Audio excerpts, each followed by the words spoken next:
À 80 mètres au-dessus du sol, le drone atterrit en douceur sur le toit de l'hôpital d'Abbeville. Il vient de parcourir 40 km en moins de 30 minutes à l'intérieur du lait maternisé fabriqué à Amiens pour les prématurés. Notre interlocuteur pour le lait maternel, c'est le CHU d'Amiens. Donc cette réponse permet en fait, dans un temps de trajet qui est divisé par 2, d'avoir du lait maternel.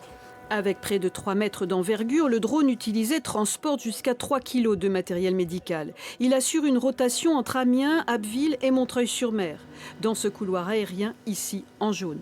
Ces vols de jour sont les premiers en conditions réelles.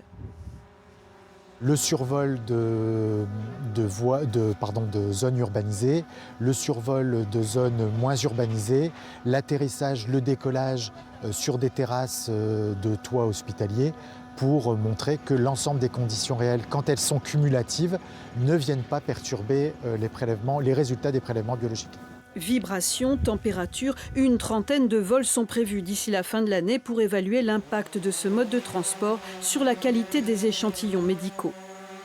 Des fois, on est amené à transporter du congelé à moins 20 ou du 4 degrés et il faut qu'on s'assure que cette température soit maintenue tout le long du vol. Et donc, justement, ce projet vise à vérifier que les températures sont adéquates pour que le transport des tubes se fasse correctement. Le bilan de cette phase pilote pourrait ouvrir la voie à une généralisation du transport médical dans d'autres régions.